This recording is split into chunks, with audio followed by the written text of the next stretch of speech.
That's Fighting Talk. What's your favorite meal after making weight? What's that first meal you go to? My go-to, it will either be a pasta or pasta or like a steak. Yeah, pasta or steak. Damn, steak. Won't you like feel like lagged in No, like obviously after weighing, I'll go have smoked like a fruit salad, Okay. have my meal, Okay. bacon and egg. But that's not my go-to. That's what I have to eat. That's Yeah, yeah. Oh what yeah, I have just to to get the weight up. So yeah, and I don't even finish that breakfast. Like I'll have half my eggs, a piece of bacon, half a sausage, and then I'm done. Yeah. And then when it comes to meal, like it's 5, 6 o'clock in the evening, now I can eat. Yeah, Yes, dude. yeah. Smash a Steak, pasta or like a big steak and veg and all that stuff. Okay, I can see. Favorite team you support? What team do you support in terms of English Premier League? Do you watch football? I do. I watch football. So, like, I was going to ask you, what are we talking? Premier League? Premier League, and my favorite if local, team, if you have a local team. Well, if I had a local team, it would be Pirates. It would be Pirates. Ah! Because most of my friends were Kaizer Chiefs supporters, and I was like, yeah, I'm a cuss for life. Can't handle it. So, like the Buccaneers, we have to do it. So, okay, international, like favorite team ever, Real Madrid. They like solid favorite team in the whole world. And the Premier League, it's Arsenal. I love Arsenal. Okay. Yeah, when I saw your shirts, I was like, my man. Oh wow. My man. Oh wow. I just hate City. I so hate City and Liverpool. Those teams I can't stand. He hates City. Oh, you're a City fan. Haaland, awesome. De Bruyne, awesome. The rest, I'm like, I don't like you Foden, guys. come on, dude. Foden. He's okay. Okay. Like he's a good player. Look, he's a great player, but yeah. I would choose Cole Palmer over him. Over Foden? Yeah. Oh wow. Last time you cried? Last time I cried when I lost my title. Okay. Yeah, when I lost my title, I cried like a baby. But yeah, I'm sitting with the former Flyweight Champion, Gift the Day Walker. But yeah, born in Pretoria, you're a local boy. Yes, you're from sir. Johannesburg. Yes, sir. Born in Pretoria. Yeah, and like your story is one of the ones in MMA that I've actually been so intrigued by, and I love hearing. So yeah, if for those who don't know, you were adopted. Yes, sir. Adopted from birth. Yes, sir. But yeah, it was complications like your mom got sick. No? Yeah. Well, so I don't really know the story, but okay, she passed away during childbirth. And in that, she kind of, I think she was sick already. She gave a fake name for herself. So there was no tracking her. There was no tracking my dad or any family members. So nobody came for me in the hospital. In this hospital, you could stay until you're like 4 or 5 months older. Then they send you to chance homes. Yeah. So in that, you can go and look for a baby to adopt. And my family, the Walkers, they were looking to adopt a family. And my mom, Janet, and my dad, Billy, they went down and they looked and they were like, shit, they actually saw a little girl and me. And thank goodness they chose me. Thank goodness. Yeah, dude, in comes the Walkers. But yeah, I mean, obviously that's like one turning point in your life. I mean, obviously you're still too young for that. But your other name is Christopher, no? Yeah, Christopher. But you don't like using that name? No, so look, it's not that I don't like using it. It's, like I said, like I told my mom when we were growing up, like, I'm already, if you say it's Christopher Walker, and then you hear my voice, you're like, okay, it's a white guy. Yeah. And then you see my face, and it's like, doesn't match up. This never, one. it does not match up. So I was like, I need to go with something that's a little bit black and close to home. And everyone will ask me, can I speak Zulu? And I'll be like, no. Yeah. But I was like, Gift. And that is my middle name. And I'm like, I love it. Yeah. Gift Walker. And it sells. It does. But if you're close to me or you know the story, you'll know I'm Christopher. Yeah. Like Simon at EFC, he always calls me Chris. Chris, yeah. But everybody else, it's just Gift. And I love it like that. Nah, it makes sense. Damn, Christos, man. Yeah. Can you, so you said like now you can't speak vernac, ne? No, I can't. So I can understand it a bit. Like I get to the point where I can understand. But it's where you'll have a conversation, I reply in English. You have a conversation, I reply in English. And you're like, hey, what's going on? What's actually going on here? Like, do you think I'm too good for me? And I'm like, it's never like that. It's actually, I can't speak it.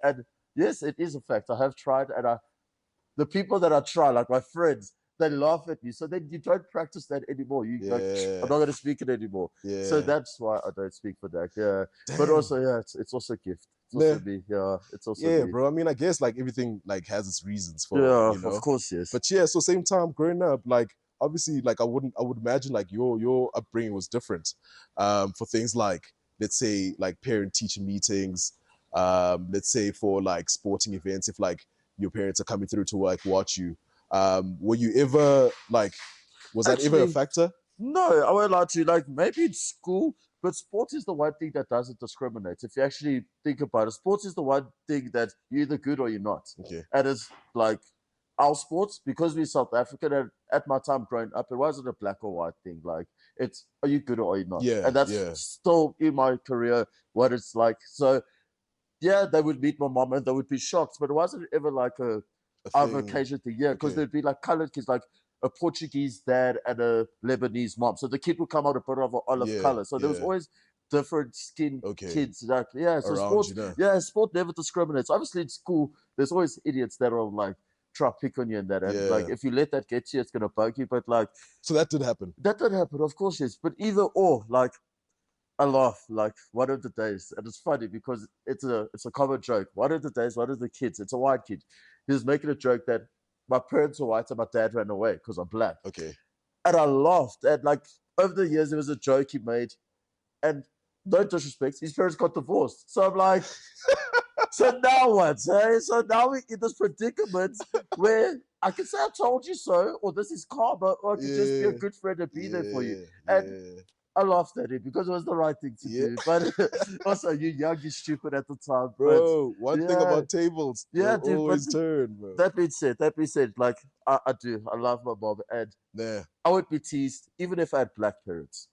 I would be teased if I was a white guy with white parents. You get teased as a kid. I I teach guess, yeah, kids. it's what kids do. I Like, teach kids. There are some kids are the most honest people, but at the yeah, same time, they're the most horrible people. Kids will yeah. they'll break your You confidence. see it how Like it is. the one day I came here and like my hair was a bit nappy and I didn't. And there's no black kids there. Like there is, but there's like very few. And this one white kid who looks at me is like, "Why is your hair like that?" And I'm like, "What?" And he's like, "Why is your hair like that?" I'm like, Yeah, I don't know. I'm like, "Oh my goodness, I don't even have a hat." Like kids will yeah, break your yeah, confidence, but yeah, at the same time, kids will also be like, "Coach Gift, this was the best day ever." And hearing it from someone like you, yes, it makes my heart happy. I do want to yeah, help people be like yeah. better humans. But hearing it from a From a kid, you're like, kid. yeah, I've made it somewhat. This is cool. You get a I fist did it, bump, and yeah, yeah, it's a bit man. more warming. You did something different, like for someone who's, Yeah. still out here trying to So kids, find kids will themselves in be the kids. world. So that's what I'm saying. Like, I don't mind. Like, that's why my parents, like, no offense, living in a family, I had a big family. You develop a thick skin in Yeah, that. So yeah, you get teased at home. You go to school. It sucks, but it's not as bad. Hey. yeah. Speaking of sports, like what sports did you play growing up? So growing up, I played cricket, Okay. rugby. I played football, and I really thought I was going to be a professional cricket player. Damn, so everything there, pretty Yeah, much. yeah. I played everything. I really thought I was good at athletics, long distance. I wasn't a Damn. sprinter. 1-5, ne? 1.5. I ran Sure. 2.5. My friends were all sprinters. It made no sense. I always hung around with the cool kids, but I was actually a slow kid. Yeah, No, you're the joking. endurance athlete. Yeah, dude, yes. But I Yeah. really did. I enjoyed sports so much. And I think that's what kept me a lot of like out of trouble. Okay. Sports really did. And my parents also, they weren't the richest people. So sports kept me out of trouble because my friends that were also in the same predicament as me, I look at them now and they're not as fortunate as me. Okay. They're really not. Yeah. But like me, sports saved my life. And it is still continuing to save my life. As long Yeah. as I keep doing what I'm doing, it's a great thing. It As long really as you're is. still involved in sports, Yeah. nah. So What like yeah, I played every day cricket. Cricket was really my thing, and up batter, until I bowler, was all all rounder, rounder? man, all rounder. I Nice. was like a Okay. middle order, like they had me middle order on the batting, just so like if the top order messes around, I could come and score like. I'd never scored over like 50. I won't lie to you. I was good for 20 runs. You give me 20 A young runs twin. and I'm out. A And young that's all twin. we needed. Hey? Sometimes that's all we needed. And bowling, I was a good. I could spin. I could run pace. For And sure. all rounder, they had me on the field because I could throw. So I Yeah. enjoyed cricket so much. It was really one of my sports. And then I found MMA, and it was between cricket and MMA. And then cricket just became like a politics thing. And then I got into MMA, and there's no politics in MMA. You Yeah. can either fight or you can't. Yeah. Yeah. There's no There's no politics two ways here. about it. Yeah. No two ways about it. You Literally might that. get an opportunity because you're a bit privileged, and even in your opportunity, you still have to fight. True. And True. most It of the gets proven time, in the cage. it gets Like, proven yeah. 100%. So Yeah. I love my sport for that, and that's why I chose MMA. Damn it! When was that? At what age did you find MMA? 13. Okay, I found MMA when I was like 12. Started training at 12. But I actually, because it was the decision, I had Northerns at cricket and my SA trials for MMA when I was 13. Yeah. And my coach Francois, which was awesome at the time, he was like, do both. I'm like, I can't. It's the same day. And it wasn't like a hard decision. It was literally an either or. Yeah. I went to the MMAs. I won my essays. It was the first time I ever had an MMA fight. So I actually won that. When I came back to cricket, there was still a lot of politics. Now, your friends that were your friends, now they're Eastern players. So now they're like, dude, whatever. Yeah. So I left cricket. Cricket wasn't for me. Boom, you get into MMA. And then in amateurs, I saw your record. Like you actually faced Martin twice. I saw that you faced Cameron twice. Yes, sir. In amateurs. How was that? Because I mean, I know the first one. Let's talk about the first with Cameron first. Yeah, facing him, the first one went to unanimous decision. The second one, it was a rear naked choke. Rear naked. Hey, the first one, hey man, we were kids. I don't remember too much about that fight. It was crazy. It was back and forth. Obviously, I know myself. I'm a competitive person. We went to decision. I thought I won. He got the decision. I'm like, motherfucker. So we had the rematch. Sorry for my language. We had the rematch. Yeah. On the rematch, he subbed me. Rear naked choke. It was also back and forth, crazy fight. And at the end, obviously, I'll never forget this conversation. It's one of those things that live with you, hey? Like, my corner is like, okay, so what we going to do? Are we going to shoot on him or are we going to stand? Yeah. And I'm like, actually, coach, I'm going to stand with him this round. Next round, I'll put him down. James like, cool, go out. I go out, Cameron goes, 1, 2, double leg, take my back, rear naked choke. I'm like, oh my gosh. Once again, I went to the back and I cried. I'm like, no, what the fuck? Yeah, because I mean, like, also, like, I know this guy's game. Like, at this point, dude, and it's in the fight when you're having such a good time, man. Like, it happens many times, and this was one of those times where I was having a good time, and it bit me in the butt. And it happens to me many times where I'm fighting, and luckily I don't lose so much, but I'll be having a good time, even training, and I'm having a great time, and I'm like, okay, I'm gonna do this, and just before I do this, someone catches me and they rock me, and I'm like, stop, calm down. And then I have to run back and just calm myself a little bit. Yeah, but in there's no time for that. Hey, you make one mistake like that and it's over. It's literally a game of inches. Especially against someone like Cameron. Hey, he's a world level fighter. He's high class, man. You mess up there, you're done. So that happens. Anyone at my level where I'm at now, you fuck around, you get smoked. Yeah, and I was about to say, like, in terms of like now seeing his progression, like, it's crazy that you've actually fought him twice, you know? Yeah. And to see like where he is. Yeah, no, there's a savage, man. Good work team. He's really a savage kid, man. Also with Martin, but like you had beaten him like every time you faced him there. Yeah. And that's just and finding him in professional now. Stroke of the luck, man. Stroke of luck. Like I always say to everyone, Martin's got good hands, and he always proves that with everyone. Like, everyone has to shoot on Martin, because if you're gonna stand with Martin, he throws heat, man. He throws heat. He does. It's a proven fact. Stand with him for a bit. When the time's right, put him on his butt. It's a solid game plan, because he does. He throws heat, and everyone thought I was joking, but now we see him at pro. Even though his record might show it, everyone shoots on him because they can see. It's a real thing, man. It's a real thing. Damn. But how comfortable were you in jiu-jitsu then? Because like I also know that your game is kind of also like you also compete in jiu-jitsu competitions. But like at that time, like how comfortable were you in terms of like with the ground game? Dude, I love jiu-jitsu. I love jiu-jitsu wrestling. That's actually where like my foundation actually. Like I come from Rio grappling when I was 13. So me coming from Rio is a jiu-jitsu gym. Yeah. So that I love jiu-jitsu, but obviously growing up and doing striking, you fall in love with striking, and those hands. Yeah, you forget your way a little bit. So you do. But no, I do. I love jiu-jitsu. Like JP, he's on us. He's on us. Like JP obviously. JP, he loves jiu-jitsu. For someone that's a kickboxer, he's obsessed with jiu-jitsu. Hey? No, he definitely is. And that's literally us. He gets us rolling every single day. Like today, I wasn't here for it, but he had the boys on the mat. Yeah. He was here training with them, and that's just it. It's love. Hey? Would you say you're a slow starter in terms of like how a fight is? I don't take the first round. Like, no offense, I'm not gonna lie to you. I've been in 5-round fights for the past 4 or 5 years. So in being in such long fights, you do tend to the first round's not just balls to the wall. And just kind of take it easy. A lot of guys want that, but remember, we are flyweights. We could do that for 25 minutes where true. A featherweight, you can only do that for 1 round, and then you're done. Like you might be able to, but we can, or we're supposed to at least, or like I keep us like flyweights at a high standard, and even the guys I fight. So we're supposed to be able to fight at a high pace for a high level, but you won't be able to if you fight in a world class athlete like anyone in the UFC top 5. If you're going to go out and just start balls to the wall, you're going to get smoked. They're going to chill. They're going to lean back and smoke you. So there comes a time where you have to slow it down and check a little bit. Like now, I'm preparing for 3-round fights again. I have to start getting ready to go again. Yeah. You have to, because you only have 3 rounds to work. You have literally, how I see it is, I've got 10 minutes to work. 5 minutes is wasted grappling. Okay. 5 minutes is wasted grappling. 10 minutes I've got to put it on this guy. And if he takes me down in those 10 minutes, I've got 30, 40 seconds to get back up and strike again. And that's going to be the game plan going into a 3-round fight. And maybe I'm approaching it wrong, but I'll literally have 10 minutes to try to put this person away. I'm not trying to go decision. I'm really not trying to go to decision. I never try. That's horrible. Going all, like the distance in any fight, whether it's 5 rounds or 3 rounds, you do get tired that last round. Because you never know also like in terms of like how they're going to see it. Also, adrenaline dump. You've taken damage, whether he didn't hit you much, whether he hit you lots, you took damage. It's a fight. So that damage accumulates. After 20 minutes of someone hitting you, oh my goodness, it sucks.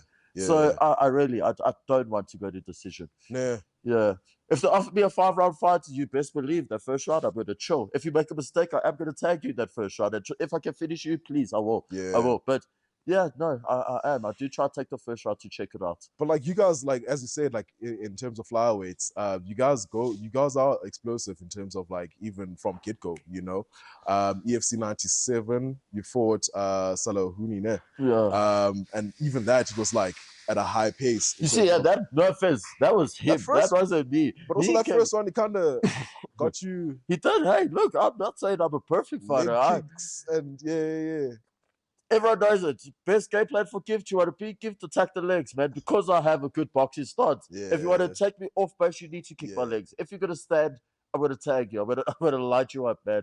Kick those legs. It's a good game plan. And I know everyone's from amateur days. From amateur days. You can look at any of my amateur fights even.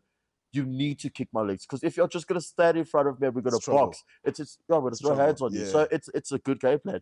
And he mixed in leg kicks with wrestling. And it's the first time, we'll take that. It's the first time someone was shooting on me in such a long time. Because for so long, Gift was the jiu-jitsu guy. I was the guy who would be like, 1-2 shoots. Everyone was so scared of my groundwork. And I went into this fight of, I'm going to throw heads. And he was like, no ways. You can take it to the And he threw me. And there's a point where he threw me on my head. And I'll never forget, it was the end of the first round. I threw a legal knee.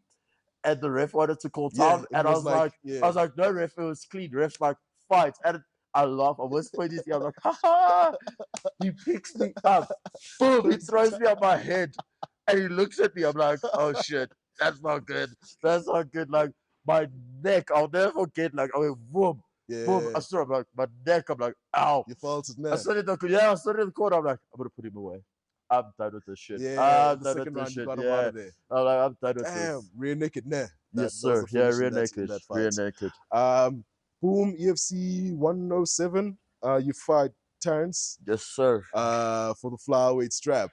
How was that in terms of like now you're about to like fight for something that you've been working for in terms of like obviously being a fighter, you're trying to be a champion? In the sense of chasing your dreams, because like I said, I started this when I was 13. So fast forward 10 years later, you're fighting for a world title in the promotion you dreamed of fighting in. So it's like, oh man, dream come true. So it was like, don't fuck it up, Gift. Don't mess this up. Don't mess up such a special opportunity. So that was the thoughts, like in that was the process, and then obviously in that, like, not at this or that, you get injured. You get stupid injuries, man, like absolute stupid injuries.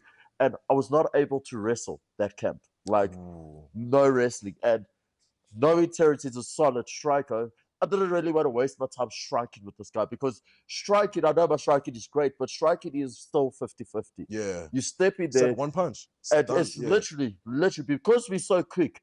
He zigs, Isaac, he catches me, now what? Now what? So we worked a lot on our striking, and if he wrestles me, what to do. So we don't wrestle much. I get my brother for the warm-up. My brother, obviously, he's never warmed up with me before. Yeah. Because everyone's injured in my camp. Yeah. This kid starts going like crazy. Goes ham. Goes ham. he hurts me again. So I step into the cage, and now I'm like, am I gonna shoot? Am I gonna shoot? What's happening? So with how the Were you fight nervous at all? progressed, yeah, obviously, because you watch his fights, Terence is very quick, man. He's very quick on the counter. Yeah, If you try rush him, he's very quick on a pullback. yeah, Like yeah. cutting an angle, pulling back and catching you. Like if you make traps for him, it's not so big of a counter, but it still lands. Like Yeah. even in that fight, I kind of went left a little bit too much, and he caught me, Yeah. and I was like, gift. But also that being said, it was like that moment where I touched myself. I'm like, you're still here. You're fine, oh yeah, baby. I'm like, let's go. Is that how you check yourself? Yeah, it's like literally, I'm like, Yeah. I'm still here. I'm still good. Okay. Okay, we're still fighting. And For like sure. literally you fight. And then afterwards I was like, the second round, I sat down to JP. They explained everything to me. And I said to them, like, I'll never forget this. I'm like, I'm gonna shoot on this kid. I'm gonna put him down, I'm gonna finish him. Yeah. JP's like, just watch for the uppercut and watch the knee. Yeah. So I was like, okay, cool. And then obviously I know he's got a guillotine and everything, but I'm like, if I pass the guard, I'll be okay. And I shot and I slipped, and I'll never forget it. I was like, this is the end. This is how I lose the fights. Because also, I know fights to, like at the time. I'm still okay, but the ref might panic in the situation. Yeah. Like, I slip and it looks bad. Even on the video, I'm still holding the leg. Yeah. In my head, I'm in control. But for everybody else, they see this guy swinging. Yeah, trying to get you out of so here. the ref might panic and stop the fight. Like, no offense. Like, UFC doesn't have the best refs. Like, no offense. I've seen some soft stoppages.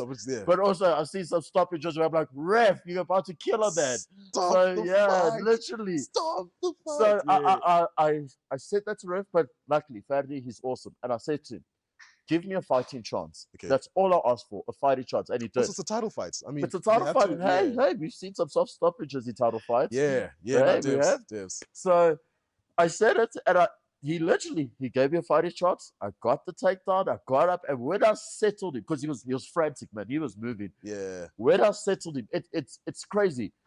I was like, this is not so bad. Hey, and he popped. I took the back. I finished the choke. Yeah. And rest is history, and it was a great fighter. Terence is awesome. Like, I look at him now, his progression. He's doing good for himself, and obviously, I wish him all the best. Yeah, shout out to Terence. But yeah, so same time you win the strap. Like, this is obviously like something that you've been like working towards. What are the emotions there then? Like, obviously, like now it's like I finally accomplished. Like, yeah, obviously then it's surreal. Like, I don't remember much. I just remember jumping the cage. I remember jumping the cage, and it's just my family, and I'm like, yeah! And it was so awesome because to share that moment with them. I don't think a lot of people will realize that, because I shouldn't have jumped the cage the way I did, but also my family being there. It's like the moment was right for that. Like jumping into your family, I just celebrated that moment with them. Then your team jumps in, and it was like literally, it was perfect. It was an awesome moment, dude. Declaring your winner by tap out due to rare naked choke. And new EFC Flyweight Champion of the World, Gift Day Walker! Right now, Gift is a world champion, and it's because of these people believing in me, loving me. Like, whoo, Mom, I love you. Dad, I love you.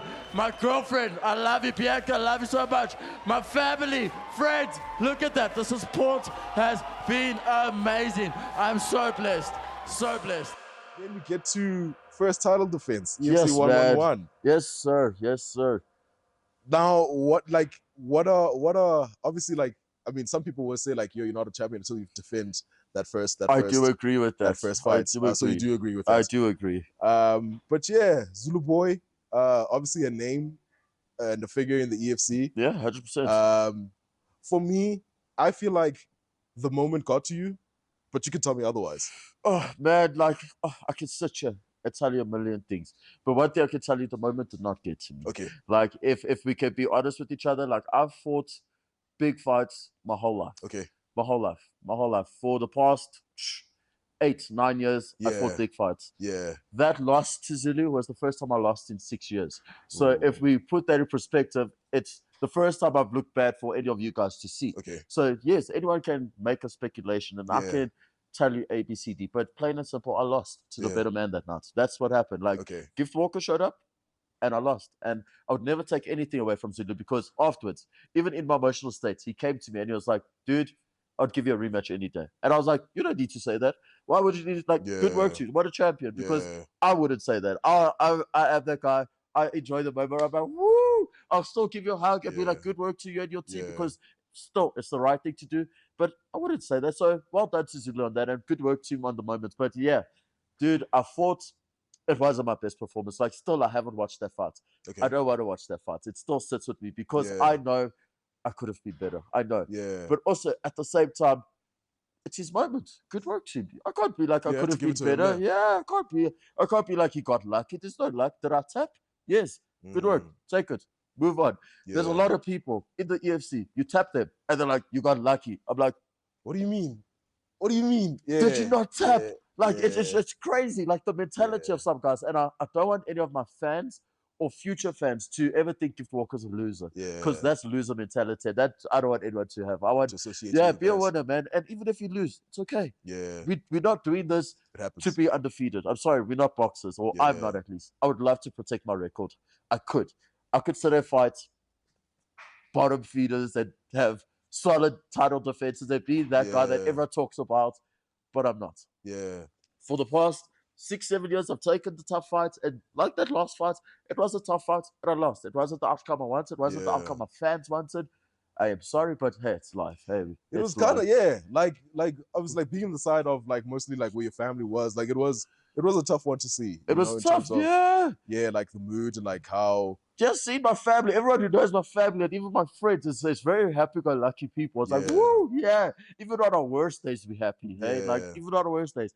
But obviously, this is the point now. I haven't lost in so many years. Like you expecting me to win, regardless of who the name is. You expecting to win because I've been producing that for the family and the team and just in general. So even some of the EFC staff afterwards came to me and like, what happened? I'm like, what do you mean what happened? I lost. Dude, like it kills me as much as what it kills you guys, even more so. But I'm also okay with it because I know what sports I mean. I knew I was not going to be undefeated forever. I knew it. Me riding that win streak, it was going to come and bite me eventually. And it sucks. Look, it sucks. In my head, I would have liked to be like 10-0 and lose. That would have been a good record to lose at. My favorite number is number 7. Even 7-0, that would have been good at. But I was like, man, life happens. You can't do things. But I know for a fact I'll be a UFC world champion. I am going to win other world titles. I am going to. They're like, it's on the horizon. It's not a if, but, or maybe. It's an absolute. It's going to happen. And for everybody else, I'm very sorry if you feel like it's not going to happen because I'm going to prove everybody wrong. It's going to happen. Sure. So you tell me in terms of like the last time you cried was when you lost your title. What about that? Like in terms of, I mean, obviously, like in terms of you lost the gold, but the emotions that come with it. The belt is not so much to me. Like the belt, it's like I said, it's an accessory and it's good. It's a piece of jewelry. It's awesome, but it's like a gold chain. I don't always walk with my gold chain. Like I don't. Same with the belt. I'm not always going to walk with that belt. Like many times I had interviews with radio stations and I would forget the title and they would fight with me because I'm like, guys, I'm so sorry. I've always seen myself as the champ. So I don't need a belt to tell me I'm a champ. A lot of guys need that. So I am sorry for that. I'm sorry. So yes, losing the belt sucked. But I've still got the belt at home. So I did not lose shit actually. Losing the fight hurt a lot more. So that's what hurt more was losing to who I lost to because taking nothing away from Zulu. I should beat him. In my head, I am better than him. I should beat him. I should not lose this fight. Does that make sense? So yes, losing the fight, it kills you. You go back and you're like, what just happened? What just happened? I've been winning like fights that even I was like, I don't know about this. And I go ahead and win. And then I'm like, this fight, I'm like, no problem. I invite more people than usual. And then I go lose. I'm like, gift. What happened? Yo, it's one of those fights. It's literally one of those fights, man. It's literally one of those. So I can't take nothing away from him. It's literally he was a better guy that night. He was a better guy that night. I thought I was gonna win. I didn't. Sorry. Sorry, man. Nah, no stress. No stress. Damn. So like in those moments then who are you leaning towards or like who's in your corner in terms of like picking you up when you're feeling like super down? Japes, that's okay. JP to remind me that this is life. It happens. Yeah. Like you're still a champion. Regardless, relax yourself. Yeah. My family still loves me. My team still loves me. Relax. Life carries on. So Yeah. obviously he's there. And he's my big brother. So he's there. Nate, I won't lie. Nate is also, he's for real, my brother. Yeah. He's diehard. My girl, she should be number one even. She should be up there because I didn't see her so much afterwards. But even during the fights, like, it sounds crazy. Like, I knew that was not going to be my night. Even if I went to decisions, I knew, man, you might lose this fight. And it's Yeah. okay. Like, it's really okay. Like, I could feel like this is not going to happen. Just like the air was not Gift Walker's air. I could feel it. Like, I could. Was it like things that happened before, or? Dude. But like I said, that shit's irrelevant. That stuff's irrelevant. But I could feel this was not my night. Something's But off. Yeah. while fighting, I'm not doing too bad. So I'm still like, we might be able to, Yeah, like, to edge this, I might be yeah. able to surprise myself and hit him with the 1-2. He Yeah. falls, I finish the fight. Like, Yeah. in my head, I'm like, this is happening. But just before the third round happened, and I haven't watched the fight yet, but I know I lost. She stood up from the crowd because they were sitting that side. She stood up and she walked and she sat behind my team. So me and him stand up, we fight. So I circle and I Yes, yeah. see her and I'm like, fuck. And I'm like, fight. And I'm like, boom, boom, boom. 20 seconds later, I lost. So obviously, Yeah. it's hard. So you're like, fuck. But like I said to her, I remember that, and that will forever be in my head because I saw her stand up.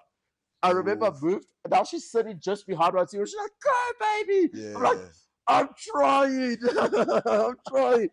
But it was your shit, man. Shit, it was Man, awesome. just It was couldn't like, get into gear dude. 3, man. And I'm like, when I lost, I'm like, I'm sorry. I'm Yeah. sorry. So yeah, she did pick me up, and she did. She this whole time. Mm. I told her to look after me. She did.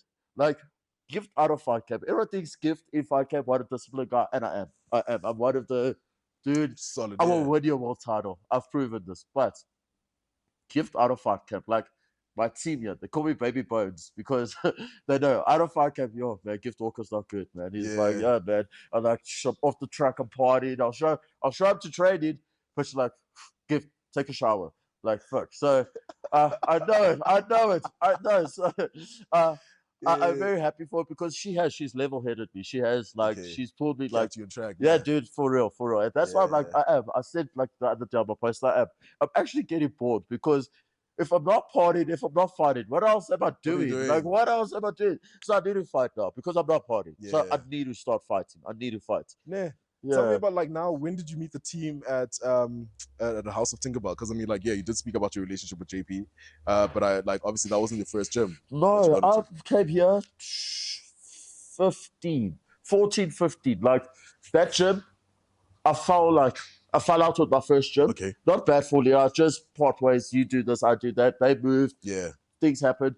And then JP, he opened this gym. Dude, this gym was like, it was just a room, basically. Yeah. And Nate told me about it, and I was like, I don't know. I was always scared of JP. Like, he used to train at Rio with me, but Okay. he was in the senior class. Like, I was training with the seniors, but they treated me like a baby. Like a So yeah. he remembers me, but they never really trained with me because I was like 12, 13. You're not going to pay a kid much attention. Hey. And he had this badass mohawk. So I never talked to JP. I was like, no ways. He opened up his gym here. So they told me about it. I'm like, I don't know about this. Is it because, like, obviously it's closer? It's closer to yeah. me, dude. It was like, I used to stay literally 10-minute walk from here. So I could literally walk from here. I Yeah. would meet Nate at his grand's house and we would walk to gym. And I was like, okay, fine. And it actually worked out. So when we would have rugby practice, we'd go from rugby practice and walk all the way to gym. Yeah. From gym, we would walk all the way home. Okay. And that was my day growing up as a kid. So JP really did work out. And then obviously spending a lot of time with him, we developed that big brother, little brother relationship. Yeah. And I think that also is what let me stay here. Like, Nah, you like the camaraderie, like the energy. yeah, that you dude. guys Like, have, yeah. there's been many times I could have left, many times, and too many different gyms. But for what? I'll never get what JP gives me. Like, he is my big brother, and he, even if he's not my coach, I know I can go to you for life advice, and you'll somewhat help me as much as you can. At least. Yeah. And tell me, so you've spoken about Nate, you've spoken about JP. Tell me about your relationship with Peace then, because also he's one of the people that you hear at the stable. Yes, sir. So Peace he was an amateur champion. When? Let's talk 2017. No, man. 2018, 2019. Yeah, we were a bit older. So he was there, like, part trainer. He was like, dude, he's good, but he needs better. His team's not enough. And he spoke to me, and I was like, okay, come to House of Tinkerbell. And he came at Sherbet. He hasn't left. Hey? Yeah, So, yeah, it's been here ever like, we had since. people obviously talking, like, we'd talk at amateur events and stuff. He would be main event, I'd be co-main, I would be main, he'd be co-main. So Yeah. we would always see each other. Like, the night I lost to Cameron, he beat JT Oh, for the damn. world. So, yeah. So, while I'm crying, he says, woo! And he came and he was still like, dude, you're awesome. And we spoke because I watched Peace of Fight. I'm like, Yeah. what? This big guy moves so amazing. Quick, like, it's quick, yeah, so yeah. we really had that relationship. So yeah, Peace were always cool. Nah. But yeah, no, like Peace is one of the real solid foundations of House of Tinkerbell. I love how you guys move, like always moving as a unit, and like the support that you guys give.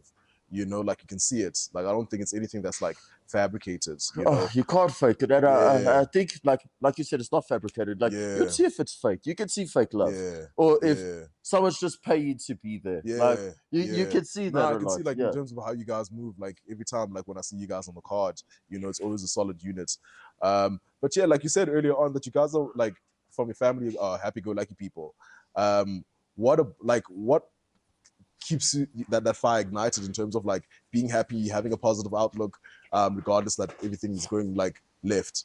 Man, I won't lie to you. It's true.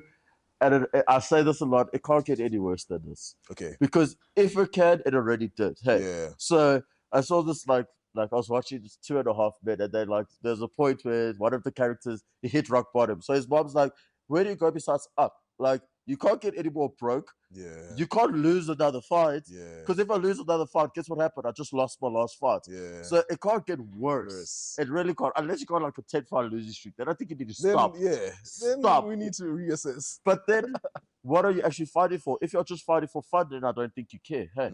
Because I think there is people like that. But I'm not that person. So happiness comes from winning.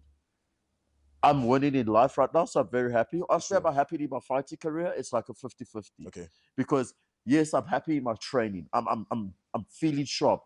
But there's some shit I need to fix in my last fight. Even the fight before with Terence, I wasn't too happy how I performed. Even with Sarawi, I can go back and just label all these fights. There's things that you can pick out. And every time, like the Sarawi fight, I wanted to stand a bit. And I did, but I didn't get to do what I wanted to do. So I'm like, I'm going to do it in the Terence fight. But then in the Terence fight, I really couldn't because this guy might zig and zag. So I needed to stay chilled. Yeah. In the Zulu fight, Zulu started wrestling. So I'm like, what's happening? So it was literally, I didn't find a place where I'm happy with how I'm fighting. And I love winning. But am I happy yet with how I'm fighting? Not 100%. And I feel like when I get there, that's when we're going to see like the real evolved Gift Walker. Yeah, man. Then like, I'm going to win fights. I'm going to win. But you'll be able to see when I'm really, really happy there. Because I have those moments in training where I'm having so much fun and I'm like, this gift should show up on fight day. Because if this gift had to show up, I think every athlete has this. I'm not just saying me. I think every athlete has this. Where you have this moment, you're like, whoo, I killed the whole team. I should have fought tonight. I should have actually. Yeah. And that's what I'm trying to attain. I'm trying to get to that level because there is guys I feel like they're at that point where they're training and they're fighting like it mends between. Like you wouldn't be able to tell the difference. Like you see him train and you see him fighting like it's the same guy. It's the same. He's very consistent. And I'm trying to attain that. And when I attain that, that's going to be dangerous. Yeah. I mean, like obviously, like there's always room for improvement. Always. But yeah, so obviously, like we were talking like off here in terms of like you would fight at other organizations. Is there a timeline for that? Like, are you looking to bounce? What's your motivation? Yeah, like now in the EFC, is it to get the strap again? Move? Look, like if we're talking about in EFC. Like, honestly, when does Zulu fights again? And Nati Tsumi got injured, so we have to wait till the end of the year. I don't wait. I don't want to wait. Same with, like, bantamweight. Zulu's the champ in the division. Sure. So I have to wait there too. Yeah. I've never held an interim title in my life, and Nati 2 interim titles. Like, I either fight for the belt or I don't. You don't, yeah. I don't. Don't offer me an interim belt because now you're offering me a guaranteed shot at the champion. Yeah, I'm like, no. I'm either fighting for the belt or I'm not. And if I'm not, I'm going to fight a bottom feeder contender. But that being said, I feel like not this or that. I'm not saying I'm not going to not fight in EFC. I've run my course in EFC. I've had my highest house there. I've been undefeated. I've been the champ. Everyone's been like, oh, gift. And now I've lost in EFC. So everyone's been like, oh, gift. So I'm not going to come back and let everyone be like, woo, gift. No, Yeah. someone needs to see something else. Yeah. I need to be challenged again, something new. And yeah, that fight with Zulu was a challenge, but was I scared going into the fight? No, not really. Was I scared stepping in with Terence? No, you asked me this. No, not Yeah. really, yeah? The Balelo fights was probably the most I've been scared. But I was only scared because I was main event. Yeah. That's why I was scared. And it's the first time you hear that goom, goom, goom, goom, goom, like when EFC Yeah, shuts the lights. yeah. I'm like, oh, man, it's for me now. It's Yeah. your turn. Like, Yeah. I just watched JP Kruger, Soldier Boy, all these big names walk out and now I'm the main event. Yeah. And it's not like a fight in South African, a fight in the international. I'm like, oh Lord. Like in my head, Yeah. I'm like, this was cool. That In the different leagues now. that for myself, like that's where I set myself like I could do this. And when I won, I was like, yeah, cool. Yeah. So yeah, it gave me a bit of confidence over those next two fights. So maybe my confidence bit me too much that last fight. Yeah. Maybe. But I need something else. I need to be scared again. And like I said to you, maybe you offer me a Russian and it's like 6-0, all knockouts. I'm like, whew. Yeah. Whew. Facing some bombs. You're Yeah. sitting there, you're like, is he gonna shoot? Is he gonna hit? Yeah. What's about to happen? Yeah. I need to be scared again. And I'm not saying I'm not gonna fight ES again, but I do need to be challenged again. Yeah. And if I'm not gonna be challenged, I need to at least be compensated. Like, compensate me well. Yeah. Make sure like it's worth my while. Like, Yeah. make sure this is actually worth my while. Like the last fight with Zulu, even though I lost, it was worth my while. It was really worth my while. So that's just the predicament I'm in right now. So by September, I should be out. I should be out back in the brain hang. cage, Yeah, dude. And then I'll have September and then October, November, I want to fight again. Yeah. Ultimate goal is it the UFC? Obviously. But like I said, like obviously losing to Zulu, man, it opens your eyes. It makes you think like, are you ready? Because I don't want to go to the UFC and fight for prelims. Everyone needs to know that about me. I'm not a prelim fighter. I'd never want to be a prelim fighter, ever. Yeah. Ever. It's no disrespect, but it kills me to be the guy that opens a card. I'm like, oof. I sit there and it's an empty crowd. Yeah. Like, I mean, obviously, like in terms of like when you're moving, like you'd have to. I get that. I totally get that, but not for me. And I've never been that. And even when I move, I know I'm going to step into, even if I step into another organization, I'm stepping into high-level fights. So I'm going to step onto a main card. Yeah. I promise you guys, I won't lose. So even if I lose my next fight, I can promise you I'm still on the main card. It's just like a sense of self-worth. And then also, that being said, when I get my shit together, I would like to hit the UFC. And obviously, I don't want to start on a prelim. I want to start at the top. So top 10, top 15. So I need to start on a main card. I need to start with the top guys. Am I there yet? No. Yeah. I'm not going to lie to myself. No. So why would I try a fight there? I've got a manager, American manager. Me and him talk. And he was speaking to me. He's like, I could get you the UFC like now. I'm like, I know. And I'm going to run a 3, 4, 5 fight win streak. And then I'm going to meet somebody and he's going to knock me. And it's kind of like the hype train was derailed. And I'm like, no, it wasn't. I told you guys I wasn't ready. I told you guys. So let me actually secure myself and secure my family first. Let me make sure we can sit comfortably. Then let me hit UFC. Yeah. I don't want to hit UFC for money. I don't want to do that. Yeah. Yes, I need money right now, but there's other people that will offer me money. So let me go make money elsewhere when I need that world title, because I am going to be a UFC world champion. Sure. That time will come. Yeah. And I really, like someone like Yuri Prohaska, how he did it, I have so much respect for. He was out in Japan. He was out in Asia. And UFC were actually at a point begging him. They were like, dude, please. He came, he had 2 fights. His 3rd fight, he fought for the belt and won. That's the trajectory you should look at. Yeah. Saber Trickers. He had what? 3 fights, 3, 4 fights, title shot. There was no stage or prelims for him. He fought tough guys, maybe not top 15 all the time, but he fought tough guys that everyone could be like, yo, okay, nice, yo, nice. Yeah, he's someone to look out for. Yeah, you understand what I mean? And I feel like that's my goal. That's really my goal. So is it a matter of like, I mean, like, do you have like a regret, I guess, in terms of in your career, like what you've done so far? Nah, dude, I won't lie. My only regrets. I didn't start sooner. That would be it. Like, I started when I was 12. I've got kids that started now, like, at 7, 8 years old. I'm like, oh my goodness. Yeah. Imagine when they're 14. That's 7 years they've been training. I'm like, wow. I sit there, I'm like, I do wish I started sooner, because starting sooner would have created, not saying I'm not disciplined, but it would have forced discipline onto you. Like, I'm very much a sporty person. So it wasn't going to be like my parents have to force me. Yeah.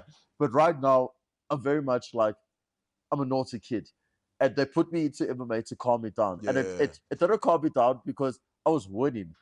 Winning brings what? Confidence. No, So yes. it didn't help me at all. Like, as long as I'm winning, I'm like, yeah. I'm So good at this. Yeah. I was always a naughty kid. So I think I started a bit too late to develop discipline. And I think that's what JP and them did. Like, my team, I love my team. Try to get grounded. They try to ground because they know, they see my potential. As much as what I see it, they see it. So they don't want me to fail myself. As much as they don't want me to fail in general, they don't want me to fail myself. They sit back and look back in 20 years and be like, I could have been that guy. Or I could have been a world champion in UFC. Like, it'll kill all of us. I guess. Because I mean, like, also, like, I think also with the sport, like, it's a game of like time, man. You know, like Father Time is always there. Like, like I'm also only 24. So 24 years old. I gave myself, I said it, by 27, 28, I need to be in the UFC. Yeah. That's 4 years from now. Oh my gosh. Do you know how many fights and titles I can win in 4 years? I can set my family up for life. Like, for life, to the point that I don't need to fight anymore. Yeah. That's how much I consider it. And I'm not doing that because I don't trust the UFC will pay me, or I don't trust I'll be a UFC champion. No. I'm just doing that because I can literally take my time, step in there confidently, step in there, and like how Conor McGregor burst onto the scene, I would love that. I would love to be like, talk that shit. Everyone's like, you're not going to do it, and I go out and do it. And it's not because of like a Mystic Mac. It's just because I've got experience. It's because I took the other route. I took the route that was less frowned upon. Like Drickers, he had experience behind him. He was what? His record was 21-2 when he stepped in there, or something like that, 19-2. So he had so many fights stepping there. So yeah, I mean KSW. KSW, do you understand? Like that progression, that route, going in and being a European champion or a Asian or Thai champion, you have to do it. I feel you have to. So anyone listening, like EFC is the pinnacle. If you're an African fighter, you need to be an EFC champion, but you also need to be a European champion. You need to beat it. You can't want to face Europe when you get to Europe and UFC, because then you're going to get smoked. Yeah. This is the same thing that Shadrick and Soa was telling me in terms of like, the blueprint is there in terms of like, you see with Drickers, collecting titles in other organizations and then getting into the UFC. Same with Mano Farrow. Mano came from UFC. True, yeah. She went to UAE. She had a fight to UAE. She whipped the girl. They gave her a title shot. She made sure that because there was UFC people sitting there, she put on a show. Yeah. And look at her now. She's like top 2 in the world as well, earning millions as well. So I think it's also, you need to think of yourself as, okay, am I just a fighter or am I an asset? Yeah. Because an asset is not going to just be like, I take my car, I sell it, I'm a millionaire. No, I'm going to wait. And I'm going to wait for this car to get as much money as I can get. And when the time is right, I sell it for the big price. Yeah. And all the racehorse market, like we are racehorses. We are the best racehorse you can get, because you look at someone like John Jones. Yes, he doesn't fight every year or 5 times a year. Why does he need to? Why? Yeah. Why? He's a special type of racehorse. He's that type that he fights once, twice a year. And when he fights, we all like, wow. Yeah. Wow. Yeah. You understand what I mean? He doesn't disappoint. But at the same time, he's been doing it for so long. That's why. And I feel like I want to be like that too. I don't just want to be the guy who fights because, yes, I'm a fighter and I want to make money. Take your fights. Be a smart businessman. Take your fights. Take your 6 to 8 weeks. Take your time. If you're injured, be like, maybe no. If you can fight through an injury, don't be a pussy. Be a man. Fight. But if you feel like, yes, this is going to compromise you for fights, no. You're a racehorse, like I said. No, don't take steroids, though. Don't be that guy. Don't be that guy. But also, I'm like, we have to get to a point where it's not just about fighting. And I feel like that's the difference between me and a lot of other people. Because, like, everyone's just a fighter, but no one's really a champion. And you have to be a champion. Hey, you have to be a champion. It's a mindset. You have to think like a champion. So, yeah, like, I'm being honest, you'll never catch me take a fight on short notice unless I am prepared. Like, I know there's a fight happening in 6 weeks. But if you call me 4 weeks from now, I will be prepared. Does that make sense? Yeah, because I've had 4 weeks to prepare. But you're not going to call me next week for EFC's card and be like, do you want to fight? I'll be like, are you guys stupid? Like, are you stupid? No, that's not good business. I want to give you the best gift walk I can possibly give you. But at the same time, you guys need to come to the point and give me the best opponent you can give me. So hopefully my opponent doesn't pull out. And if he pulls out on short notice, give me the best. A replacement, yeah. Yeah, give me the best. Yeah. You mentioned John Jones. You mentioned Conor McGregor. Well, speaking of here, you were saying Alex is also one of your favorites. Yeah. Is there someone in the UFC that you actually like look up to in terms of in fighting? Fighting, I won't lie, dude. I said it, John Jones and Conor. I try. There's many Those two, guys man. like, yeah, dude. I try bounce like Wonder Boy. I try like get that, Yeah.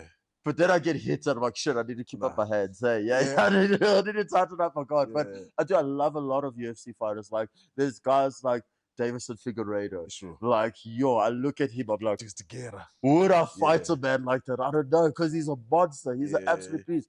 Aljamain Sterling, as much as people give him shit, he's cool, hey? He's cool. Yeah, that backpack, I mean, hey, it's dude, real. if he can steal back, and I love rear naked choke, so I'm like, I have to steal that from his stuff. So I do watch some of his training. So guys like also, Alex Pereira, Sean Strickland, like he's crazy, but you love him. Like he's becoming a bit of a pussy now, but it's okay. And like there's a lot of guys I look at, I'm like, Peter Yan too. I'm like, if I could box like him, no one will shoot on me. But then I look at Peter Yan, he just gets wrestled. I'm like, hey, isn't that the thing? Hey, you can't be perfect. You can't be a great striker with great wrestling. You can't be a great wrestler with great striking. You have to choose one. I mean, Islam, no? Islam's awesome. He's awesome. And I flip and hate this Khabib boys, hey? So I'm not a fan. That Dagestan wrestler, I'm like, stand up and fight. But Islam stands up and he fights and he's awesome. Same with his cousin Umar. Umar Nurmagomedov, man. Those are guys I'm like, thank God I'm a flyweight. I'm like, thank God. The cage, like, do you have like an not person who's a fighter? Outside, I follow a few guys, but there's no one that I'm like this is who I want to fight. Okay. This is who it's like literally, I look at the flyweights, I'm like, if you're not in the UFC, you can't be that good. And same to the rest of the guys. Like there's some guy, even I followed him the other day. We were exchanging Instagrams and we were very cool with each other. Me and him were casual. But the way he was presenting himself, like he's the best athlete not signed to the UFC. Wow, okay. But his record 12-6. So I'm like, whoa, what about those other 6 guys? Yeah. Don't you think they're better than you? And I'm like, sometimes as athletes, we need to slow down our role. We need to slow it down and realize you're not that special. Yeah. Before Conor McGregor, there was someone else that was like a Conor McGregor. Yeah. Before John Jones, there was somebody else that was great. Before Muhammad Ali, there was someone else. Like there was somebody before you. So yes, we're great in this time, 20, 30 years. But you're not going to be great forever. And I feel like it kills us because we're men and our ego wants us to be great, but it's not like that. Reality now. The reality is you're just another man, and this is just a job. And yes, you are awesome. You are a 1%er, but you're a 1%er in MMA. Like if I put you on a track, you can't run with Usain Bolt, so you're not a 1%er there. Yeah. If I put you in a swimming pool, you're not going to be able to swim a Michael Phelps. So yes, you're a 1%er, but you're 1% in MMA. So I do feel fighters sometimes need to slow our roll because I'm enjoying so much sports outside lately. I enjoy sports and just how sports athletes think, and just like, man, we are privileged to do what we do and do what we love. That some people, some people wake up and they get into a car and they have to go to an office job. And I can tell you they hate that job. Yeah. So we are privileged, but sometimes we bite the hand that feeds us, hey? Yeah. I mean, like, you did say even like in another interview with the GOAT, Simon, shout out to Simon, that you just knew that you're not privy to like now like for an office job.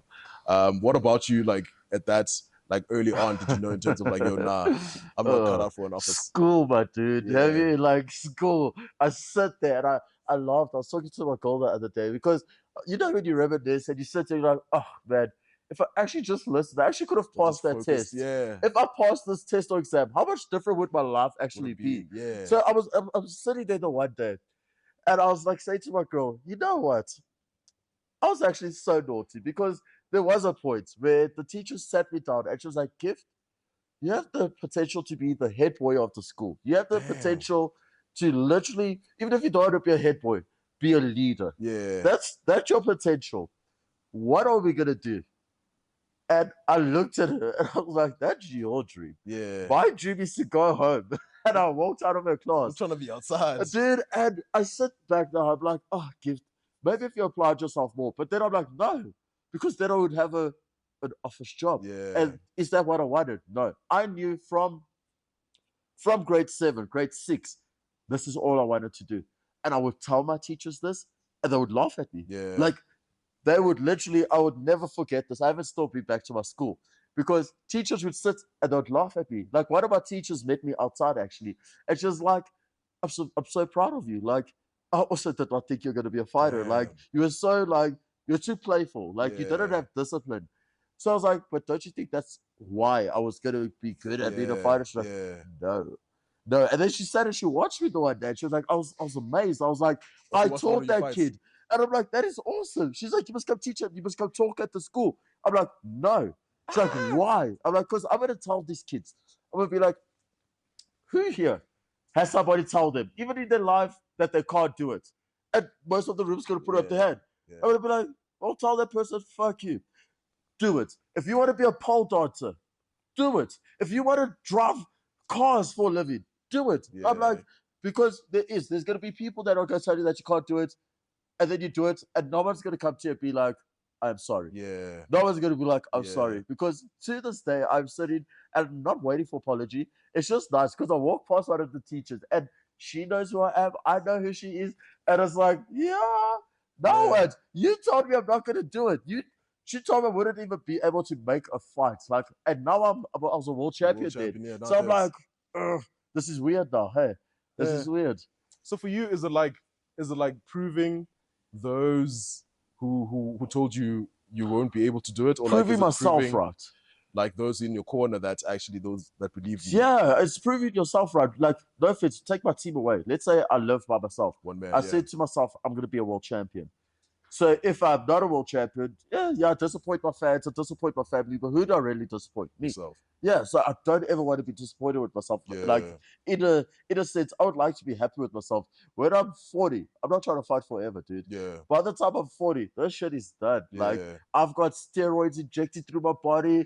I'm like, dude, me and my wife are on a cruise, going through the 4 islands, living our best life. Like, that's my goal I'm trying to set up for myself. I'm not trying to sit and do this forever. I'm really not.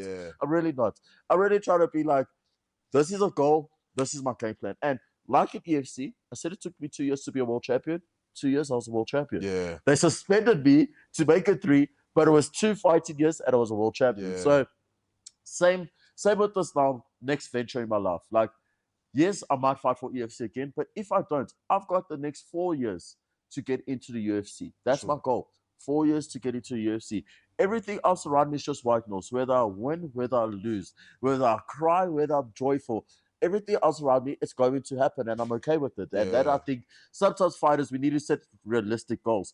My short-term goal, I don't have one, because my short-term is I need to fight and I need to win. Yeah, that's really the aim for me. Yeah. Tell me now, in terms of like motivating factor, because you did also say like it's not really money, but I mean, obviously, like if you money is great, yeah. But like, what's your motivating factor then? What keeps you going? What keeps you waking up and like still continue doing this thing? I think my motivation, and I kill myself because I disappoint myself with this, is I see myself as an athlete like John Jones, and it's not a blow smoke up my ass or anything. I just see how hard I train. And I will go to an open mat at other gyms. I'll go there to other people. And I train with other guys. And it's not that they don't tap me. Like, I don't want anyone to get this wrong. Like, I'm this great athlete. I go around smoking everyone. No. I just see how I compete compared to the rest. And I'm like, yes, man. For someone who doesn't train as hard as what you guys train, I'm flipping awesome. Hey, I am awesome. Like I was saying to you, like, it's true. It's like I say to you, like, imagine if this sport didn't have, like I say, skills. And that would be stupid to say, like, we just relied on our natural ability.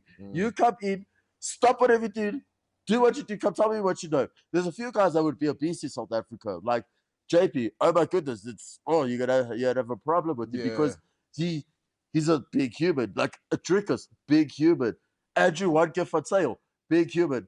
I'm like, me, dude, I've always been quick. So I'm like, let's go, man. So it's not about that. Hey, you can't just rely on a bunch of natural abilities. You need to be an athlete. And not just an athlete. You need to treat yourself, like I said, like that horse. And you need to train. You need to, whatever you put in comes out. And not just like of your body, your performances. So if you're going to eat junk food and drink and party, yeah, you might be great. but we are not all John Jones. So it is going to show in your performance. Yeah. It is. It's going to be like, yo, this guy's just swinging like he's in a pub. And then you go do some research and I was partying in a pub the whole time. Yeah. So I do see myself at that standard, but I also see myself as a very unmotivated person unless I motivate myself. Like, you're not going to tell me, like, even though I've got coaches that are like, come, let's go. Yeah. That doesn't motivate me. I am my you, motivation. yeah. I am my motivation. So if I didn't train today, it was on me. Yeah. So I do feel like Gift Walker needs to get his shit in order. And when he gets his shit in order, like I said, even in fighting, then we could have a real problem. That's why I say I'm still just in my head. And maybe that's wrong. I'm still just a kid in this fight sport, in this fighting game. I'm still just a kid. And I've got 4 years to mature. From a kid, I'm going to be a teenager. Yeah. And when I'm like that teenager that thinks I know everything, then I can go to the UFC. Yeah. And then maybe I lose, maybe I don't. But I don't want to go there before I'm too ready. And there's guys like that Rahul's Jr., who is a freaking teenager. He's like 18 years old in the UFC and he's killing. And then like my friends and family will be like, but he's 18, he can do that. And I'm like, yes and no. Like, he's had that high level training and lived with those people his whole life. He's lived with those people his whole life.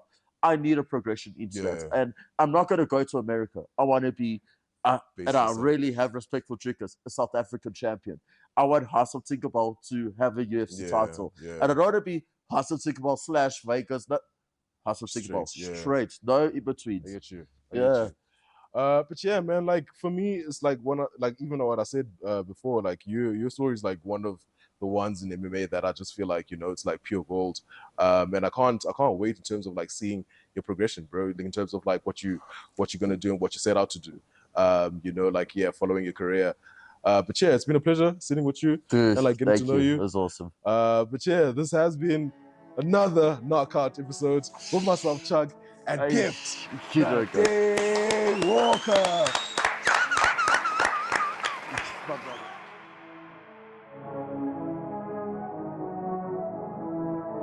Oh, that's fighting talk.